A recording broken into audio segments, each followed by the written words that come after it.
कहानी मैक्स की जुबानी। जब मैं न्यूयॉर्क शिफ्ट किया हूँ, रॉयल हाइट्स की स्टूडेंट लूना माथुर ने मेरा ध्यान खींचा। पहले तो मैं उसे एक घमंडी बिगड़ैल अमीर बाप की बेटी समझता था जो खुद की दुनिया में रहती है, पर अब वह मुझसे खुल गई है। मुझे समझ आ चुका था कि स्कूल में उसके साथ बुली किया जा रहा था और जाने क्यों मैं उसका साथ देना चाहता था। लूना लाइब्रेरी की ओर जा रही थी और मैंने उसका पीछा किया, लेकिन अचानक मैंने जैसे ही शोर सुना, मैं सीढ़ियों की ओर दौड़ा और लूना को गिरते हुए पकड़ लिया। राज ऐसा कैसे कर सकता है? अगर मैं सही समय में ना पहुंचा होता तो वह बुरी तरीके से घायल हो जाती, या फिर मैं आगे बात पूरी नहीं कर सका। मैं राज का गर्दन क्यों नहीं तोड़ दिया? सही समय में सिक्योरिटी गार्ड आ गए थे और अब मैं स्कूल के क्लिनिक में बैठे बैठे मेरा खून उबल रहा था। नर्स मेरे जख्मों का इलाज कर रही थी। मेरी नज़र राज से हट नहीं रही थी जो दूसरे बेड में बैठा हुआ था और नर्स उसका इलाज कर रही थी। हालांकि उसकी हालत मेरे से बदतर थी। आंखें काले हो रखी थी, नाक टूट चुका था, लेकिन फिर भी मेरे अंदर गुस्सा अभी ठंडा नहीं हुआ है। क्या तुम बयां कर सकते हो जो अभी यहाँ हुआ? कोच ने पूछा। अभी जो घटना हुई है वह वाइस प्रिंसिपल को रिपोर्ट किया जाएगा और यह तुम दोनों का आपस का मामला नहीं है ना, क्योंकि तुम दोनों फील्ड में एकदम सही रहते हो। यह किसी लड़की के बारे में है ना? उनके चेहरे में निराशा नजर आ रही थी। हम दोनों से जब कोच को जवाब नहीं मिला तो मुझसे पूछा, मैक्स तुमने पहले मारा ना? मैंने फुफकारा। इससे ने उसे सीढ़ियों से गिरने दिया। नहीं, मैं सुधारा। मेरी आवाज कांप रही थी। उसने जानबूझकर उसे सीढ़ियों से गिरा दिया। राज अपनी नजरें हमसे हटा लिया और कहा, यह ज्यादा बुरा बता रहा है। मेरे अंदर और गुस्सा आने लगा। वह ऐसे बिहेव कैसे कर सकता है जैसे कुछ हुआ ही ना हो? तुमने उसकी कलाई को पकड़ लिया था और उसके बाद उसे गिरा दिया। लूना को चोट लग सकती थी, यहाँ तक कि वह मर सकती थी। मैंने दहाड़ा। कोच अपने शब्द खो चुके थे। राज की ओर देखते हुए पूछा, क्या तुमने ऐसा किया? बताओ, यह सच है या नहीं? राज ने अपनी मुट्ठियां भींच ली। ऐसा लगा जैसे कुछ तोड़ना चाहता हो। मुझे पूरा यकीन है सीसीटीवी कैमरा में सच सामने आ जाएगा। मैंने उपहास किया। जब घटना सीढ़ियों में हुआ है तो मुझे पूरा यकीन है और सबूत और गवाह होंगे, क्योंकि बहुतों ने यह घटना होते हुए देखा। कोच ने अपना हाथ मेरे कंधे में रखा और कहा, मुझे पता है तुम्हें काफी गुस्से में हो, लेकिन तुम्हें अपने ऊपर कंट्रोल रखना चाहिए था। मैं तुमसे उम्मीद करता हूँ कि तुम ऐसा वैसा कुछ भी नहीं करोगे जब तक इन्वेस्टिगेशन पूरी नहीं हो जाती। कोच ने चेतावनी दी, लेकिन फिर उनकी आंखें नर्म हो गई। वैसे मुझे दुख है तुम्हारी लड़की के साथ जो हुआ। यह कहकर वह चले गए। मेरी लड़की? पर लूना तो अभी मेरी गर्लफ्रेंड तक नहीं है। पर मेरी लड़की सुनकर बहुत अच्छा लग रहा है। कोच के निकलते ही कुछ स्टूडेंट की खुसर फुसर सुनाई दी। उनमें से एक लूना भी थी। कोच के जाते ही वह अंदर आ गई और उसे देखते ही मेरी अशांति धुंधली होने लगी। वह जैसे जैसे मेरे करीब आने लगी, उसके चेहरे में मुझे उदासी नजर आने लगी। चमकते आंसू उसके आंखों के कोने में थे, जिससे मुझे नफरत है। स्कूल का हर एक इंसान जो उसे तकलीफ देता है, मैं उसे सजा देना चाहता था। सब कुछ ठीक है, चिंता की कोई जरूरत नहीं है, मैंने उससे कहा। पर वह शांत थी, मेरे जख्मों को देख रही थी। अचानक उसने अपना हाथ मेरे गालों पर रखा जहाँ जख्म थे। कांपते हुए आवाज में उसने पूछा, क्या यहाँ दर्द है? मैंने एक मीठी मुस्कान देते हुए कहा, नहीं। लेकिन फिर मेरे दिमाग में आइडिया आया। मैंने कहा, हाँ दर्द है। उसने त्योड़ी चढ़ाई जहाँ मैंने अपने नखरे की मुस्कान को छुपाने की कोशिश की। पर मुझे पता है कि यह ठीक हो सकता है, मैंने कहा, और उसने अपनी भौं ऊंची की। हो सकता है एक किस से मदद मिल जाए। हमारे बीच में चुप्पी थी। फिर उसने कहा, एक किस? जैसे कि उसे विश्वास ही न हो रहा हो। उसने उम्मीद नहीं की होगी कि मैं यह कहूँगा। मैं सिर हिलाते हुए अपने गालों को उसके एकदम करीब लेकर आया कि हमारे बीच में 1 इंच की दूरी थी। वह एक्साइटमेंट मेरी जान निकाल देगा। यह लड़की मेरी जान निकाल देगी। इससे पहले कि मुझे कुछ एहसास हो पाता, वो अपने होठों को मेरे गाल के सामने लेकर आई और मुझे किस किया। अगर ऐसे ही किस करती रहेगी तो मेरे शरीर में हर एक हिस्से में मैं ऐसा चोट खाऊंगा। जब किस करने के बाद थोड़ी पीछे हटी, उसके चेहरे में तरह तरह के भाव थे। शर्म, व्याकुलता, चिंता। क्या ये? उसने लंबा खींचा। अब ठीक है? मैंने उसकी आंखों में देखा। एक नखरे की मुस्कान मेरे होठों में आई। मैंने कहा, यह ठीक हो गया। कहानी लूना की जुबानी। मैं वाइस प्रिंसिपल के ऑफिस में बैठी हुई थी। मेरे हाथ में पसीने आ रहे थे। उनकी आवाज में नरमी थी और मुझे उस घटना के बारे में पूछ रहे थे और मैंने उन्हें सच बताया था। मुझे नहीं पता राज और सोनिया ने क्या कहानी रची होगी। उन्होंने कहा, हमने सीसीटीवी की रिकॉर्डिंग देखी है। इस तरह का बर्ताव हम यहाँ स्वीकार नहीं करेंगे। फिलहाल उन दोनों को सस्पेंड किया जाएगा। उसके बाद हम मीटिंग करके फैसला करेंगे कि आगे क्या करना है। शायद 40 साल में हाई स्कूल में उन्होंने अपने करियर में ऐसा ड्रामा देखा होगा।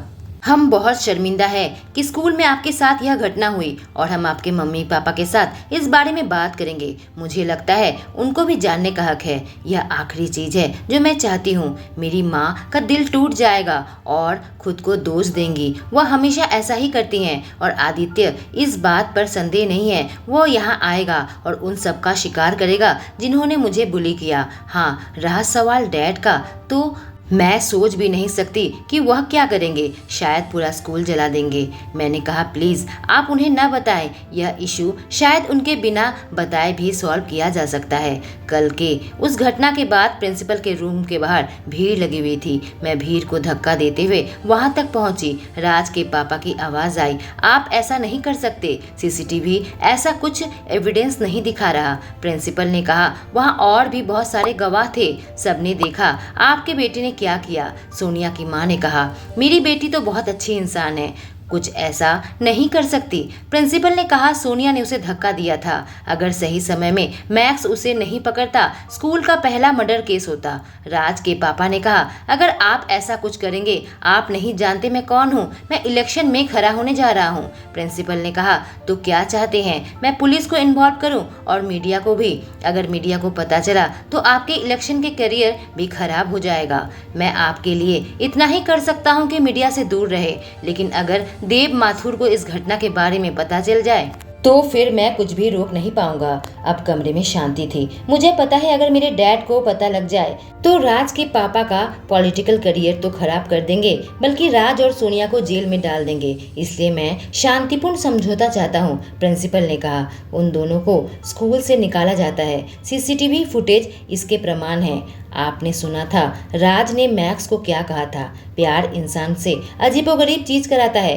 कमरे की आवाज सुनते ही अब मेरा दिल तेजी से धड़कने लगा था। उन दोनों ने मेरे साथ जो कुछ भी किया था, उन्हें स्कूल से निकाला जा रहा था। भले ही उन्होंने भयानक चीज किया था, पर मैं इतनी निर्दयी नहीं हूँ। मैक्स ने फुसफुसाया और काफी सीरियस होकर कहा, वह दोनों इसी के लायक हैं। बाद में वाइस प्रिंसिपल ने मुझे बुलाया और कहा, उन्हें स्कूल से निकाल दिया गया है। मैंने पूछा, क्या स्कूल से निकाल देंगे? उसने कहा, हाँ, आप चाहती हैं कि आपके पिता को खबर न दी जाए, लेकिन हो सकता है बाद में उन्हें पता लग जाएगा और उन दोनों के खिलाफ स्कूल कोई एक्शन नहीं लिया तो तुम्हारे पापा यह सुनकर बिल्कुल पागल हो जाएंगे। हम उन्हें क्रॉस नहीं कर सकते क्योंकि हमें नहीं पता वह किस हद तक जा सकते हैं। बेहतर यही होगा कि वह स्कूल में ना पढ़े। लूना, बस हम अभी फिलहाल के लिए इतना ही कर सकते हैं। इस घटना के बाद स्कूल में बहुत कुछ बदल गया था। कुछ लड़कियां मेरे पास आकर माफी मांगी थी। कहा था, तुम्हें हमने बुली होते हुए देखा, पर हमारी हिम्मत नहीं हुई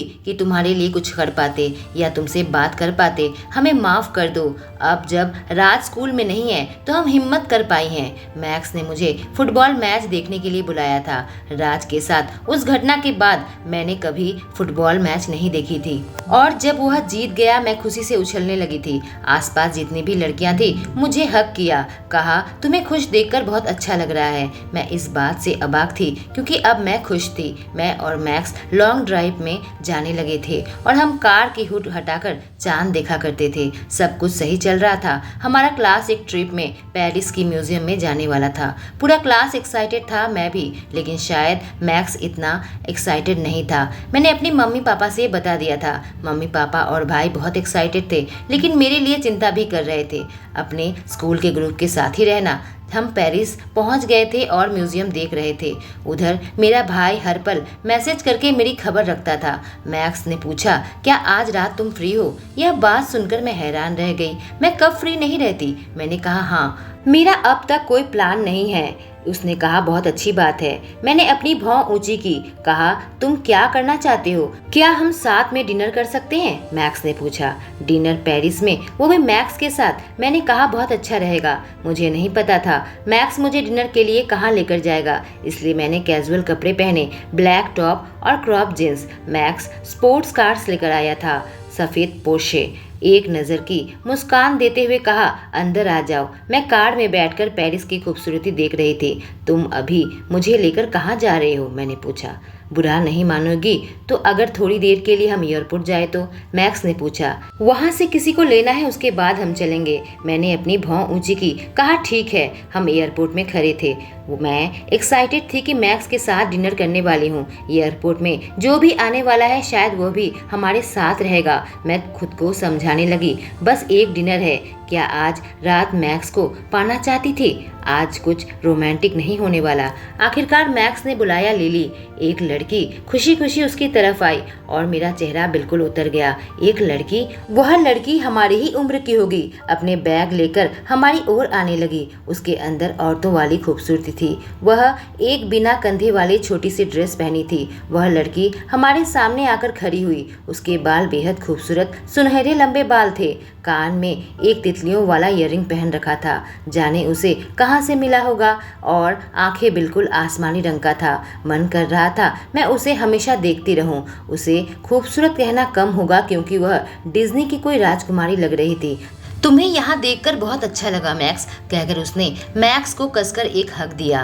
मैक्स के चेहरे पर नखरे वाली मुस्कान आ गई और मैं निगलने लगी। जब दोनों अलग हुए तो उनके चेहरे में भी एक बड़ी मुस्कान आ गई और फिर मेरी ओर देखने लगी। मैक्स ने कहा, लूना, मैं चाहता हूँ तुम लिली से मिलो। यह टेक्सास से मुझसे मिलने आई है। मैंने उससे हाथ मिलाने के लिए अपना हाथ आगे बढ़ाया, पर मैं आश्चर्यचकित रह गई जब उसने मुझे भी हग किया। कहा, आखिरकार मुझे मैक्स की दोस्त से मिलने का मौका मिला। एक मिनट रुको, क्या तुम दोनों? कहकर उसने लंबा खींचा। उसके बात का मतलब समझते ही मैंने सर हिलाते हुए कहा, नहीं नहीं, हम बस दोस्त हैं। फिर उसने कहा, हाँ, अगर ऐसा कुछ होता तो मैक्स मुझे जरूर बताता। क्यों मैक्स? और मैक्स उसे देखकर अपनी आंखें घुमाने लगा। अचानक मेरे दिल मानो थम सा गया, दिल घबराने लगा था। हम तीनों पेरिस के क्लासिक रेस्टोरेंट में खाना खाने आए थे। लिली ने कहा, मैं चीज बर्गर लूंगी। मैक्स आंखें घुमाता हुआ कहा, इतने क्लासिक रेस्टोरेंट में तुम चीज बर्गर लोगी? उसने कहा, मैक्स, मुझे पता है तुम्हें भी वह पसंद है। मैक्स तभी वॉशरूम में चला गया। लिली ने उसके खाने का ऑर्डर भी दे दिया। उसे मैक्स की पसंद मालूम है। मैक्स आकर पूछा, तुम यहाँ कैसे आ गई? उसने कहा, तुम तो मेरे डैड को जानते हो। नहीं मान रहे थे, लेकिन जब मैंने कहा कि मैं तुमसे मिलने जा रही हूँ तो वो राजी हो गए।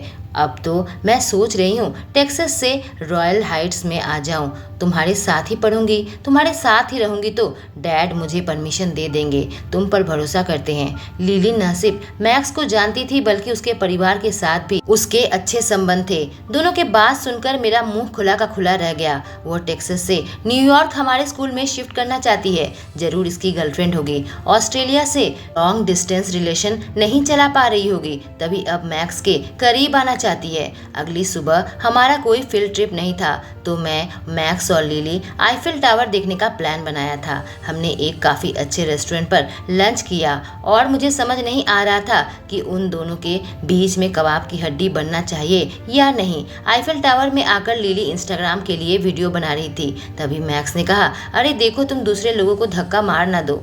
मैंने देखा मैक्स उसकी बहुत केयर करता था। लिली बहुत खूबसूरत और मीठी लड़की है, वहीं मैक्स हॉट था। जो भी लड़कियां उसे देखती दीवानी बन जाती। वह दोनों एक दूसरे के लिए परफेक्ट हैं। मैंने अपने गले की एक और गांठ निगली। यह फीलिंग्स मुझे बहुत तकलीफ दे रही थी। मैं मैक्स की तरफ ऐसे देख रही हूँ जो एक दोस्त होने के नाते मुझे नहीं करना चाहिए। उसने मेरे लिए इतना सब कुछ किया है, मुझे लाइन क्रॉस नहीं करना चाहिए। मुझे ऐसा लगता था हमारे बीच में कुछ है। तभी मैक्स का फोन बजा। उसने उठाकर कहा, हाँ मॉम। लिली की फिक्र ना करें, वह मेरे साथ है। तभी लिली मेरे पास आकर पूछी, लूना क्या बात है, तुम काफी फीकी लग रही हो। मैंने साथ के साथ सिर हिलाते हुए कहा, नहीं नहीं, मैं कुछ और सोच रही थी। उसने कहा, ठीक है, फिर चलो हम साथ में फोटोज लेते हैं। अचानक मैं मुड़कर मैक्स की ओर देखी तो वह मुझे देख रहा था और काफी प्यार से देख रहा था, और वह लुक देखते ही मेरे पेट में कुछ गुदगुदी होने लगी।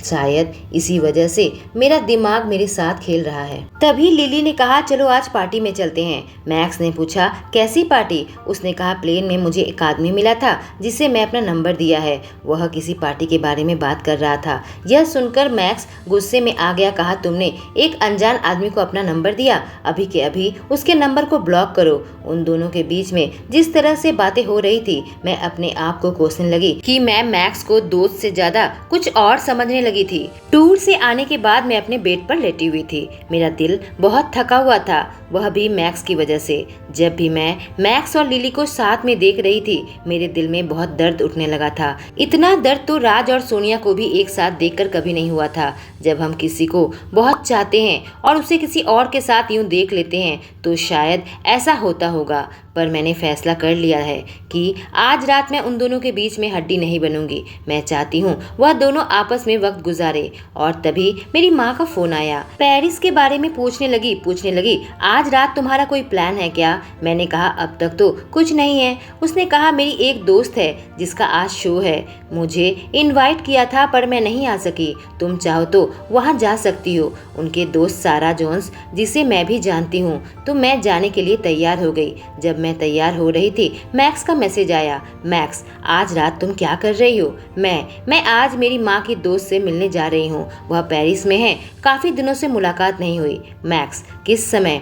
तुम राइड चाहती हो? मैं, नहीं कोई बात नहीं, वह मुझे पिक कर लेंगी। मैंने झूठ कहा। 1 मिनट हो गया, उसका जवाब नहीं आया। मेरे मन में उत्सुकता बढ़ने लगी। मैंने दोबारा मैसेज किया, मैं, और तुम्हारा आज का क्या प्लान है? मैक्स, मैं लिली को एयरपोर्ट ड्रॉप करने जा रहा हूँ, वह घर वापस जा रही है। मैं, इतनी जल्दी क्यों?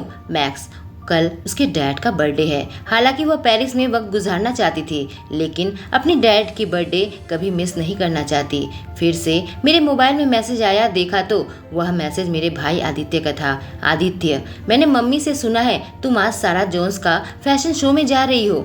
मैं, हाँ तुमने सही सुना। आदित्य, ठीक है, संभल कर रहना, और शो के बाद कोई पार्टी नहीं, सीधा होटल में आओगी। मैं अपने बड़े भाई के बारे में सोचने लगी, जो हमेशा मेरी सुरक्षा के बारे में सोचता रहता है। मेरे डैड को हमेशा मेरी सेफ्टी की चिंता रहती है, इसलिए उन्होंने कार भेज दिया था। जब मैं फैशन शो में आई, हैरत से मेरी आंखें खुली की खुली रह गई, क्योंकि मैं रेखा और सोनिया को भी इस फैशन शो में देखा। रेखा तो हमारे साथ आई है, पर सोनिया वह कैसे आई? तभी ध्यान आया उसकी माँ सुपर मॉडल है। फैशन शो में सारा से मिली, काफी बातें हुई। जब सब खत्म हो गया, मैं वापस जाने वाली थी। दोबारा से मेरा मोबाइल वाइब्रेट किया। मैंने देखा तो मैक्स का मैसेज था। मैक्स, कैसा चल रहा है? सब ठीक तो है ना? क्या मैं तुम्हें आकर पिक कर लूं? मैं, नहीं जरूरत नहीं है, मैं होटल के रास्ते में हूँ। मैक्स, ठीक है, आज रात को कुछ स्नैक्स खाना चाहोगी? तभी मैंने देखा कि मेरे मोबाइल में लिली का मैसेज आया। वो मुझे थैंक यू कह रही थी। मैंने मैक्स का सामना नहीं करना चाहती थी। मुझे अपनी भावनाओं से आज़ादी पानी होगी। मैं जानती हूँ मैं यह कर लूंगी, क्योंकि मैं लिली के साथ यह नहीं करना चाहती। वह एक अच्छी लड़की है, मैं उसके पीठ में छोड़ा नहीं घोंप सकती। तभी किसी की आवाज़ सुनाई दी। मैंने देखा हमारे क्लास की ही 2 जुड़वा लड़की थी। मुझसे कहा, क्या तुम हमारे साथ पेरिस में रात में पार्टी करना चाहोगी? मैंने पूछा, कैसी पार्टी? उसने कहा, प्रिया की बर्थडे पार्टी है, वह तुम्हें बुलाई है। यह सुनकर लगभग मेरी आंखों में आंसू आ गए। क्लास का कोई मुझे अपने बर्थडे पार्टी में बुला रहा था। मैं आदित्य से प्रॉमिस किया था कि कोई पार्टी में नहीं जाऊंगी। मेरा ड्राइवर मेरा इंतजार कर रहा है। मैक्स मेरे साथ आधी रात में स्नैक्स एंजॉय करना चाहता है और मैं मैक्स से दूर भागना चाहती हूँ। जल्दी ही मैं उनके साथ पार्टी में आ गई थी, पर बड़ी ही अजीब पार्टी थी। अजीब लोग थे उस पार्टी में। मुझे कुछ सही नहीं लग रहा था। मैंने सिर्फ पानी पिया, पर वह जुड़वा बहनें जिसके साथ मैं आई थी मुझे कोक लेने को कही। कुछ लड़के मेरे पास आने लगे, मुझे कुछ ड्रिंक पिलाया। मैंने कहा, प्रिया कहाँ है? यह तो उसकी बर्थडे पार्टी है। उस आदमी ने कहा, यह कोई बर्थडे पार्टी नहीं है, यह लोग कोक कहा। मेरे कुछ समझ में नहीं आ रहा था। कोक, कोकेन, मेरा सर घूमने लगा था। यह कोई ड्रग्स पार्टी लगती है। तभी मेरा फ़ोन बजने लगा। आदित्य का फ़ोन था। मैंने उसके बंद हो जाने का इंतज़ार किया। तभी उसका मैसेज आया, आदित्य तुम कहाँ हो? मैं बहुत चिंता में हूँ। ड्राइवर ने कहा फैशन शो खत्म हो गया है, तुम कहीं नहीं मिली। लूना प्लीज़ फ़ोन उठाओ। धीरे धीरे मेरा सर चकराने लगा था। तभी मैक्स का कॉल आया। मैंने उठाया। कहा मैक्स। जैसे मेरी आवाज़ एकदम रुक रही थी। मैक्स ने पूछा क्या हुआ और तुम कहाँ हो और इतनी तेज आवाज़ म्यूजिक कहाँ से आ रही है? मैं एक जगह बैठ गई, गहरी सांस लेने लगी। मैं बात को खींचा। पार्टी, ड्रिंक, मैं ड्रग्स बोलना चाहती थी पर मेरे मुंह से आवाज़ नहीं निकली। मैक्स ने बोला तुमने शराब पी रखी है क्या? यह सब क्या है लूना? मैं रोने लगी। मैक्स ने कहा तुम रो मत, तुम्हें अब मेरी बातों का ध्यान देना है। मैं तुम्हें ढूंढ निकालूंगा। उसने पूछा क्या तुम अपने फ़ोन के स्क्रीन को देख सकती हो? मैंने कहा हाँ। ठीक है लूना, मैं चाहता हूँ तुम अपनी लोकेशन मुझे भेजो और कहीं मत जाना, मैं तुम्हें लेने आ रहा हूँ। जाने वह लोकेशन भेजने में मुझे कितना टाइम लगा होगा और मैं वहाँ बैठी रह गई। कहानी मैक्स की जुबानी। मैं होटल में पहुँच गया था जहाँ का लोकेशन लूना ने भेजा था। किसी तरीके से मैं उसे पार्टी तक पहुँचा।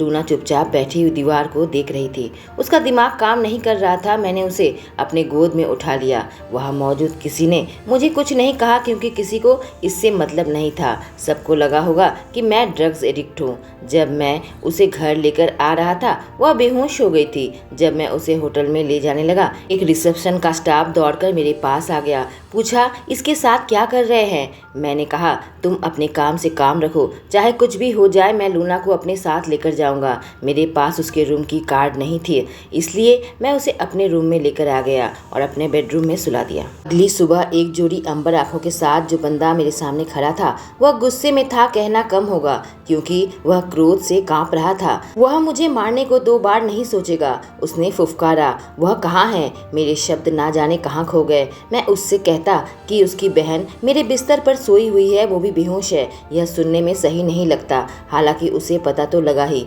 बिना मेरे जवाब का इंतजार किए आदित्य मुझे धक्का देकर सीधे उसके पास पहुंच गया। दौड़ता हुआ वह बिस्तर के पास आया। कहा लूना। उसके कंधे को पकड़कर हिलाने लगा। कहा लूना उठो, तुम्हें क्या हो गया है? उसकी सांसें काफ़ी तेज चल रही थी, सीना ऊपर नीचे हो रहा था। लूना ने हल्की सी पलकें हिलाई और मेरा दिल धड़कने लगा, यह सोचकर क्या वो उठने वाली है, लेकिन लूना दर्द से कराही। आदित्य सीधा खड़ा हो गया और किसी तूफान की तेजी में मेरे पास आ गया और सीधे मेरा कॉलर पकड़ लिया और दीवार में धक्का मारा। अब मैं कैसे अपने आप को बचाऊंगा? मैं लूना के भाई के साथ मारपीट नहीं कर सकता। हमारे चेहरे से खून निकले तो बेचारी और डर जाएगी। दांत में दांत दबाए आदित्य ने कहा तुमने इसके साथ क्या किया? उसने जहर के साथ फुफकारा, बताओ मुझे। मैंने कहा तुम जैसा सोच रहे हो ऐसा नहीं है, तुम्हें गलतफहमी हुई है। उसने कहा तुमने मेरी बहन का फ़ायदा उठाया। तभी आवाज़ आई आदित्य। हम दोनों लूना की ओर मुड़े। क्या यह तुम हो? फिर मेरी ओर देखकर कहा मैक्स। बिल्कुल कंफ्यूज थी। लूना चौंक उठी, कही मैं यहाँ क्यों हूँ? मेरा मुंह खुला का खुला रह गया। आदित्य खौफ के साथ उसे देखने लगा। आदित्य फिर मेरे ऊपर झपटा। मैंने कहा मैंने उसे हाथ भी नहीं लगाया। आदित्य ने मुझे उठा लिया। कहा गधे कहीं के। इससे पहले कि आदित्य मुझे मारता लूना ने कहा रुको। हम दोनों लूना की ओर देखने लगे। उसने कहा इसमें इसकी गलती नहीं है, सारी गलती मेरी है। पूरे कमरे में शांति थी। उसने कहा मैं बेवकूफ़ हूँ, मैंने ध्यान नहीं रखा था। अगर मैक्स नहीं आता तो? आगे ना कहकर उसने अपने हाथों से चेहरे को ढक लिया। आदित्य पैनिक के साथ कहा तुम क्या कह रही हो? मैं भी पैनिक कर रहा था। मैं जानता था कि लूना के साथ कुछ हुआ था। आखिर ऐसी जगह में वो गई ही क्यों थी? लूना ने अपने हाथ अपने चेहरे से हटाकर आदित्य की ओर देखी और कहा मैं तुम्हें सब बताऊंगी। मैंने कहा हाँ बताओ, हमें बताओ कि कल क्या हुआ था। मुझे काफी गुस्सा आ रहा था क्योंकि लूना ने मुझसे झूठ कहा था। जब मैंने कहा था कि मैं तुम्हें पिक कर लूंगा उसने मना कर दिया था, कहा था कि वह रास्ते में है। लूना घबराहट से मेरी तरफ देखने लगी जैसे कि वह मेरे सामने कंफर्टेबल ना हो। आदित्य मेरी तरफ घूरने लगा। निकल जाओ इससे पहले कि तुम्हें धक्का मार के निकालूं, उसने कहा, और यह मुझे बताएगी, तुम्हें नहीं। तो तुम जाओ यहाँ से। लूना ने मेरे सपोर्ट में कुछ नहीं कहा तो आखिरकार मुझे बाहर निकलना पड़ा। कहानी लूना की जुबानी। मैं आदित्य से कहा, तुम न्यूयॉर्क से पेरिस आए हो सिर्फ मुझे देखने के लिए? उसने सवाल किया। सिर्फ तुम्हें देखने के लिए? तुमने लगभग मुझे मार दिया था। जितना मैं चिंता में था तुमने मेरा फोन न उठाया न मैसेज का जवाब दिया। ड्राइवर तुम्हें ढूंढ नहीं पाया। होटल वालों ने बताया कि तुम होटल में बेहोश एक लड़के की बाहों में वापस आई थी और वह लड़का तुम्हें अपने कमरे में लेकर गया और सिक्योरिटी गार्ड से झगड़ा भी किया। यह सोचकर मेरी आंखें बड़ी बड़ी हो गई। मैक्स ने मेरे लिए यह सब किया। मैंने कहा, यह बस एक गलतफहमी है, मुझे माफ कर देना। मैं तुमसे डर रही थी कि तुम मुझ पर खामोखा गुस्सा करोगे। मेरे दोस्त कुछ सेलिब्रेशन कर रहे थे, मैं उसकी पार्टी में जाना चाहती थी। जब मैं बेहोश हो गई मैक्स मुझे लेने आया था। शायद मैं अपने कमरे की चाबी खो दी, इसलिए वह मुझे अपने कमरे में लेकर आया। वही था जो कल रात मेरी मदद की थी। उसने कहा, मेरे साथ चलो, ऐसे अनजान लड़के के पास मैं तुम्हें नहीं छोड़ सकता। मैंने कहा, मैक्स कोई ऐसा वैसा अनजान नहीं, वह मेरा दोस्त है और मैंने अपना सबक सीख लिया है। उसने कहा, ठीक है कहकर जब वह दरवाजा खोला मैक्स सामने खड़ा था। मैंने सुना आदित्य ने उसे कहा, उसे बचाने के लिए शुक्रिया, लेकिन अगर भविष्य में तुमने अपनी लाइन क्रॉस करने की कोशिश की तो समझ लेना तुम मर गए। मैक्स अंदर आ गया और दरवाजा बंद कर दिया। उसने मेरी ओर देखा और मेरा दिल धड़कने लगा। उसके मन में सैकड़ों सवाल होंगे। मैं उठ खड़ी हुई और वहीं से कहा, मुझे माफ कर देना, मेरा भाई मेरी हिफाजत में कुछ ज्यादा ही ध्यान रखता है। उसने तुम्हें गलत समझा। मैक्स सीधे मेरी तरफ देख रहा था। मुझे सही नहीं लग रहा था क्योंकि इससे मेरी चाहत और बढ़ रही थी। मैंने अपने पैर पीछे ली। मेरा सर पहले ही चकरा रहा था पर वह मेरी ओर एक कदम बढ़ाया। पूछा, क्या चल रहा है? कल तुम ऐसी जगह पर कैसे पहुंच गई, वह भी पिल पार्टी में? मैंने उसे कांपते हुए कहा, मुझे नहीं पता था यह पिल पार्टी है। मुझे फैशन शो में कुछ लोग मिले थे। मेरी ओर एक कदम बढ़ाते हुए विश्वास के साथ पूछा, तुम्हें कुछ लोग मिले थे इसलिए तुम मुझसे झूठ कहा था? मैंने एक कदम और पीछे लिया। प्लीज मैक्स, पहले ही मेरा भाई मुझे बहुत डांट चुका है। मैंने कहा, मुझे और ध्यान रखना चाहिए था, लेकिन आखिरी शब्द जो मेरे मुंह से निकले, मैं बचना चाहती थी। मैक्स ने पूछा, किससे बचना चाहती थी? फिर उसने अपना माथा सिकोड़ा। क्या मुझसे? अच्छा, तुम कल से ही कर रही हो। आखिर मुझसे क्या गलती हुई है? मैंने कहा, नहीं, ऐसा नहीं है, तुमसे गलती नहीं हुई। मुझे पता रहना चाहिए था। मुझे पता है दूर से रिश्ता रखना कितना मुश्किल होता है। मैं तुम दोनों को डिस्टर्ब नहीं करना चाहती थी। उसका मुंह थोड़ा सा खुला। कहा, मुझे थोड़ा समझ नहीं आ रहा। अब मैं मैक्स की और एक कदम बढ़ाया। मैंने कहा, तुम्हारी गर्लफ्रेंड इतनी दूर से टेक्सास से तुमसे मिलने आई थी, मैं तुम दोनों के बीच में कैसे आ सकती थी? अचानक मेरा दिल जलने लगा। मैं लिली पर गुस्सा होने लगी। उसने पूछा, मेरी गर्लफ्रेंड? मैंने कहा, हाँ, तुम्हें याद दिलाना पड़ेगा क्या? तुम्हारी इतनी प्यारी सी गर्लफ्रेंड जो तुम्हें इतने अच्छे से समझती है, लिली। लेकिन अचानक उसके चेहरे का भाव बदल गया। वह मजा लेने लगा। कहा, मेरी कोई गर्लफ्रेंड नहीं है। मैंने कहा, तुम उसे किसी भी नाम से पुकारते हो, प्रेमिका, गर्लफ्रेंड या सोलमेट। वह मुस्कुराने लगा और मैं जोर से सांस लेने लगी ताकि खुद को शांत कर सकूं। तुम्हें इतना पसंद करती है कि टेक्सास छोड़कर न्यूयॉर्क में हमारे स्कूल में पढ़ना चाहती है। तुम उसके प्रति इतने प्रोटेक्टिव हो। उसने कहा, उसके पापा, और उसके बाद हंसने लगा।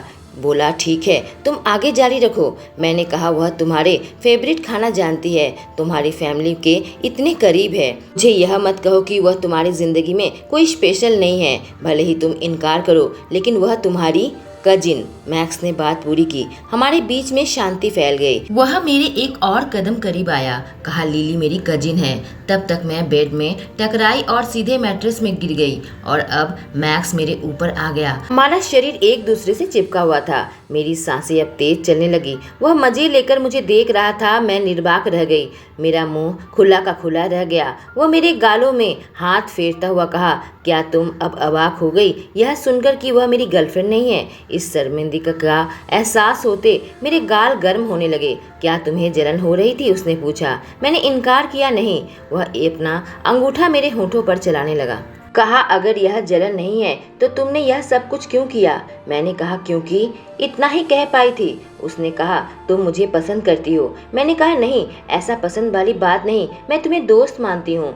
अब मैक्स ने कहा, क्या दोस्त ऐसा करते हैं? क्या वह एक दूसरे से जलते हैं? वह मेरे शरीर में अपने हाथ फेरने लगा। मैंने अपनी आंखें बंद कर ली। मेरी सांसें तेज हो गई। दिल बहुत तेजी से धड़कने लगा था कि आगे क्या होने वाला है। उसकी आखिरी बात मेरे कानों में आई, क्या दोस्त एक दूसरे के होठों में किस करते हैं? मुझे रुकने को कहना, अगर तुम कहोगी तो मैं रुक जाऊंगा। तुम कहकर मैं रुक गई। मेरा पहला किस लेने वाले हो? एक पल के लिए मैक्स जम गया। अगले ही पल कहा, मैं इसे हाँ में ले रहा हूँ। वह मेरे और करीब आ गया। वह बिल्कुल मौत का सौदागर लगने लगा। उसका चेहरा बिल्कुल सीरियस हो गया। वह मजा उसके चेहरे से गायब हो गया। क्या यह मुझे खा जाना चाहता है? क्योंकि उसे देखकर मुझे ऐसा ही महसूस हो रहा था। मैं कुछ कर नहीं पाई, अपनी आंखें बंद कर ली। उसके आखिरी शब्द मेरे कानों में आए, मैं बहुत लकी हूँ। मेरे होठों में हमला न करके उसने हल्का सा ब्रश किया। मैक्स के होठ बेहद नरम थे, मेरे होठों पर चलने लगे। पर मुझे समझ नहीं आ रहा था मुझे क्या करना है। मैं चुपचाप रही, जैसे कि दिमाग में उलझन था। कुछ देर वह मुझे किस करता रहा, लेकिन उसके बाद क्या होने वाला है इस कहानी में आगे? पेरिस में यह कांड आगे चलकर क्या मुसीबत लाने वाली है लूना की जिंदगी में? क्या मैक्स लूना से अपने प्यार का इजहार करेगा? क्या वह इसे एक्सेप्ट करेगी? जानने के लिए बने रहें आगे कहानी में क्या ट्विस्ट आने वाला है। दोस्तों, इस कहानी के पिछले सारे एपिसोड्स मैं कमेंट सेक्शन में पिन कर दूंगी। Thank you.